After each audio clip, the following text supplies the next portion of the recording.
So when they said you're on the long list of the Booker, and said, just keep it a secret till we make the public announcement.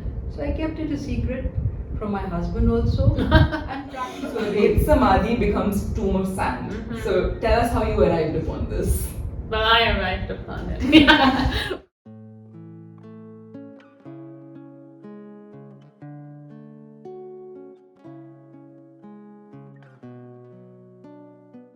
Welcome to a very, very special edition of From the Writer's Desk from Penguin Random House, India.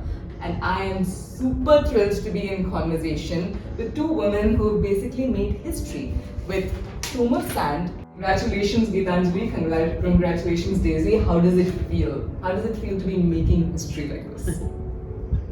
I'm not quite able to believe that, but it's obviously something amazing that's happened.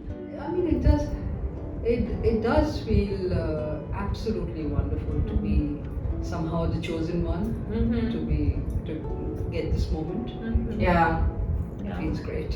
And what do you think, Daisy? Oh, it's very exciting, and I think both of us have been working for many years quietly and on our own because we love what we do. So this is unexpected and very thrilling for us. What do you think this kind of international recognition will mean for Hindi literature? Well, I think it just makes a larger world discover that there is a language called Hindi and there's a literature in a language called Hindi, and a very vibrant literature in that language and in the languages around it. Yeah. So I think for that reason it is a very important moment, and there's a tremendous potential there and a tremendous possibility that the world will look at this new area which they have hitherto not seen and heard enough of. Yeah. So I think there's a great opportunity there, and I hope that is realized. Daisy, what do you think it means for translations? Because I think translation is not often seen as the great art that it always has been, and I like that phrase that you just used, which is you've been chugging away quietly at it, and now you're in the spotlight. So do you think people will now start paying more attention to translated literature? Well, yes, obviously that's what we hope will happen, especially that we hope that the rest of the world will find out about all the amazing translated literature from South Asia.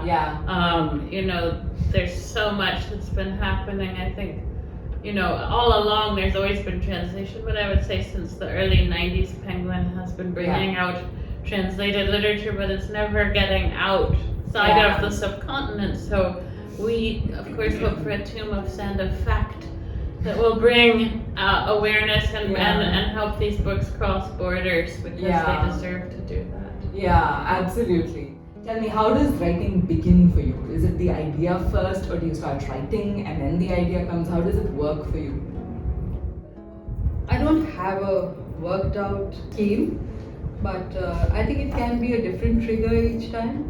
And except for one book in which I had very much the theme in mind, I didn't have the story in mind, but I knew very much that I wanted to write about communalism. It's a very serious subject, but I knew that this is a novel I want to write about Hindus and Muslims, and about how we seem to think that this is happening amongst the so-called uneducated and in the old city, but in fact we who consider ourselves educated and very liberal are also have strange prejudices and thoughts inside us. So I knew that this is what I wanted to write about. That was the only book. Otherwise, for me, the trigger can be anything. It can be an image, it can be a wisp of a dialogue, it can be just usually something very ordinary from daily life. And what I've discovered is that something which is very ordinary is never only ordinary. It always gets linked to sometimes very huge things and very extraordinary things. So it becomes, something small sets me off and then keeps getting joined up with other things, and stories keep coming into it, or a story keeps building. So it's a very organic process for me.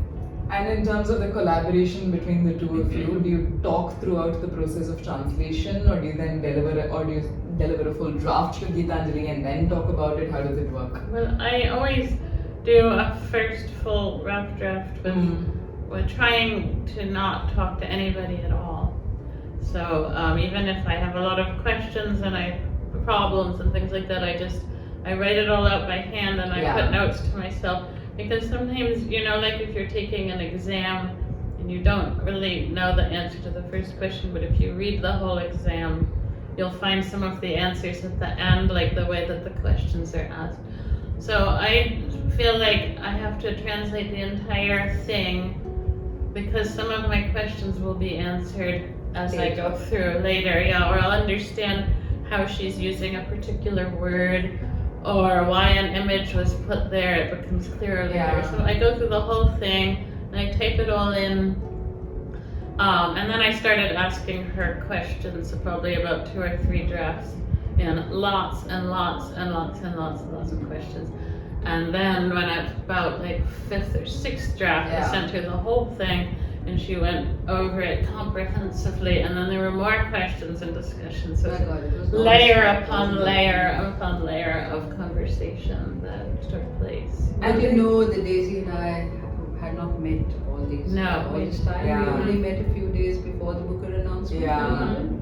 So all of it was on email. And it's funny, it was all during the pandemic partly, and it never even crossed our minds to Zoom. People think we were Zooming, but we never had a voice conversation of any kind. Wow. We didn't, and I think there was just one interview after the long list or after the short list that Barkha did of us, which was the first time we saw each other on screen. Live, yes. So. And I think at the short listing, Geetanjali called me when that was our first voice conversation. What? I had a function that day somewhere in.